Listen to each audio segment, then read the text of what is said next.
Hello， 大家好，我係阿 Ken， 又同大家見面啦。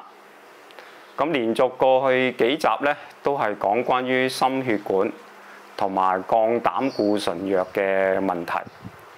咁呢一集呢，我就希望重點講下佢嘅嚴重副作用，就係老人痴呆病。咁重新剪輯嘅目的呢，就希望提醒下啲老友記，咁就唔好亂咁食藥。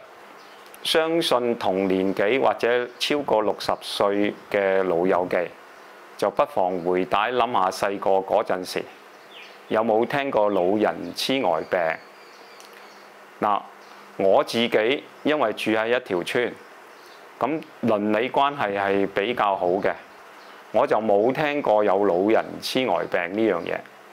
咁中風的而且確係有嘅。咁比較常聽到嘅呢，就係年紀大咗，記性冇咁好。嗱，咁大家需要知道呢，佢兩者嘅分別。老人痴呆係屬於一種認知障礙問題嘅一種病，而記性唔好係年紀大咗自然退化嘅一種現象，係屬於正常嗰個類別。咁如果睇返老人痴呆病同埋佢嘅歷史呢，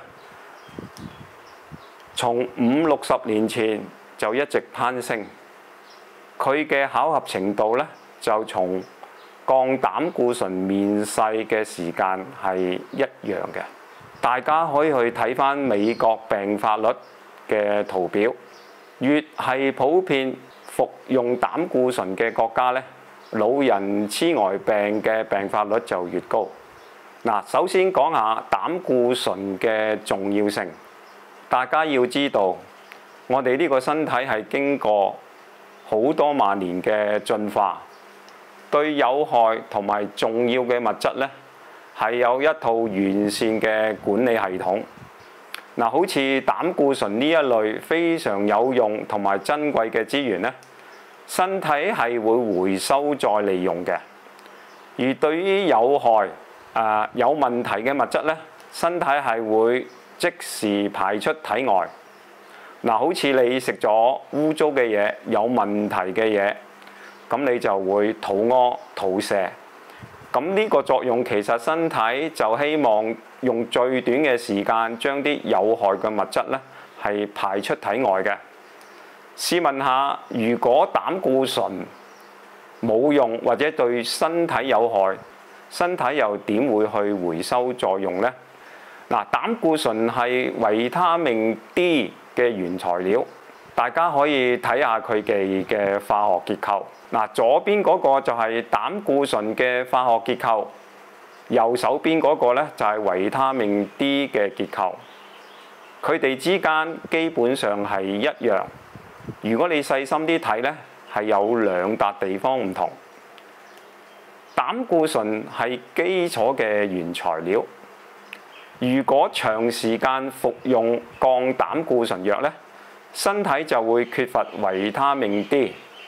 除此之外，膽固醇仲係身體製造各種荷爾蒙嘅原材料。包括男性、女性嘅性荷爾蒙。咁大家諗下，佢重唔重要呢？大腦裏邊呢，有20% 係膽固醇，大腦係會自己製造自己嘅膽固醇。呢個係大腦同其他身體嘅器官組織唔同嘅地方。我哋一般血液抽驗嘅膽固醇呢，係由個肝臟製造出嚟，送到身體各個嘅地方。咁送出去嘅係叫做低密度膽固醇，即係 LDL， 而回收返嚟嘅就叫做高密度膽固醇，英文就叫做 HDL。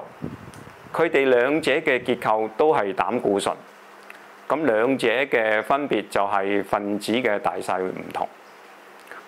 嗱，肝臟製造膽固醇，大家就知道啦。點解個腦都會製造膽固醇呢？因為大腦係唔放心外邊送過嚟嘅膽固醇，大腦恐防外邊送過嚟嘅膽固醇裏邊有毒，大腦系統係冇辦法排走呢啲咁嘅毒素，所以服用膽固醇藥係會影響個腦。大腦要記憶新生源咧，就需要合成大量嘅膽固醇。大腦有神經細胞、膠狀原細胞、心臟體細胞。大腦用基礎嘅物質，然後一個個拼湊起嚟，就好似砌 puzzle 咁樣，將佢砌成膽固醇，再送去神經元包裹起嚟。膽固醇其實係一種絕緣體，簡單嚟講，大腦於傳導電路嘅時候，如果絕緣體冇包好嘅話，佢會漏電。一旦漏電咧，記憶力就會退化。然後人嘅心情就唔好，之後仲好多病走出嚟。所以膽固醇係非常重要，絕對唔能夠隨便食藥將佢降低。因為身體係好聰明，佢會自己合成，佢會每日去測試你所需嘅份量，然後先至去合成。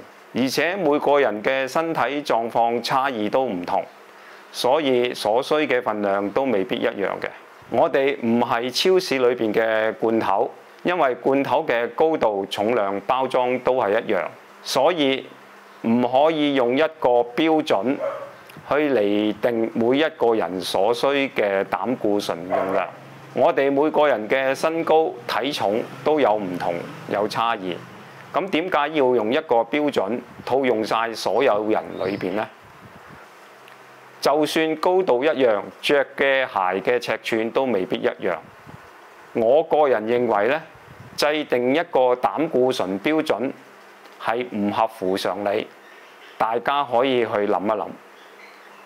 David Diamond 身為神經科嘅教授，因為一次醫生要佢服用降膽固醇藥，佢作為一個學者，基於求真同埋了解真相，足足花咗10幾年嘅時間，同埋參與相關嘅研究。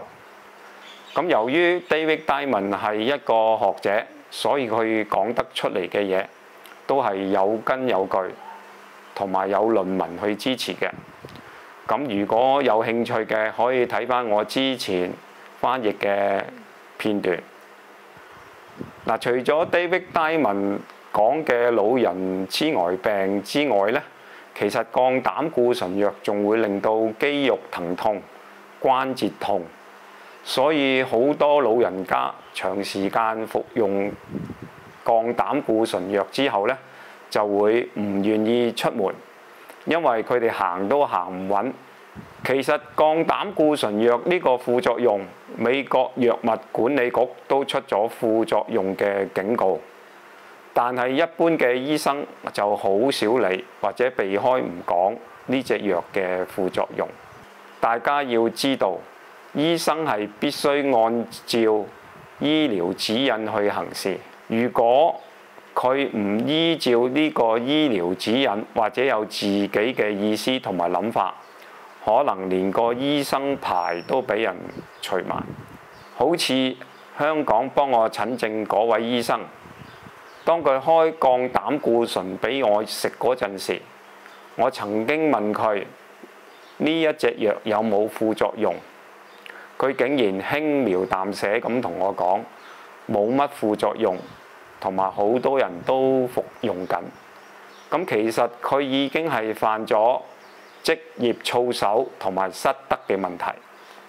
That makes up 75% of your brain weight is 100% cholesterol. So you go on a cholesterol restricted diet, you're eating egg beaters instead of eggs, you're eating egg white omelets, you're eating margarine and canola oil instead of cream and butter and lard and eggs, and you're eating tofu instead of red meat, you're eating boneless, skinless chicken breasts. Now how they grow chickens without skin, I don't know, but they figured that one out. You're better off throwing away the chicken and eating the skin. Then if you can't get your blood cholesterol below 200, normal, remember, is 220, 270, if you can't get your blood cholesterol below 200, they give you cholesterol-lowering drugs. Then you can't remember who you are because you have Alzheimer's disease. Now, because you can't rebuild the model in the brain. But they've made it very clear that there are risks.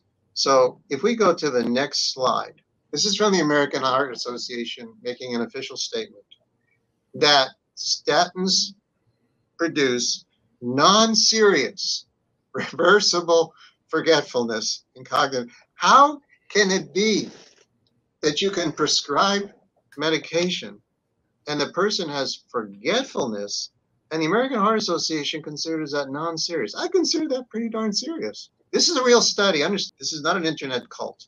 This is an original paper. What you've got here are 75-year-old people, men and women, all being diagnosed with dementia. They're all on a statin. They go to their doctor and they say, I've got seriously impaired memory. The beauty of this study is that they've taken all these people that are formally diagnosed with dementia, and now they take them all off of their statins. And when they took them off of their statin, their cognition improved. They're no longer diagnosed with dementia. And ultimately, this is the critical manipulation. They put these people back on the statin. All of them were then put back on their statin. And once again, they're diagnosed with dementia.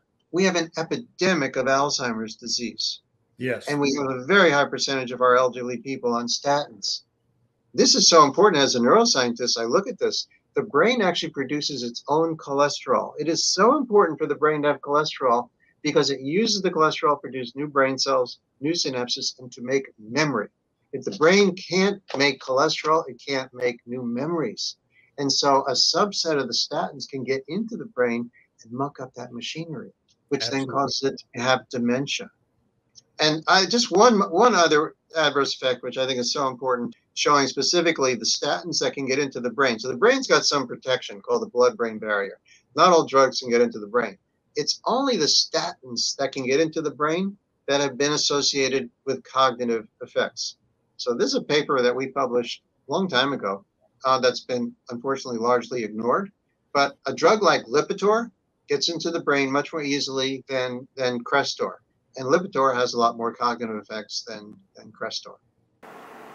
其實出呢一集主要嘅作用咧係提醒啲老友記服用膽固醇，佢確實係有一定程度嘅副作用。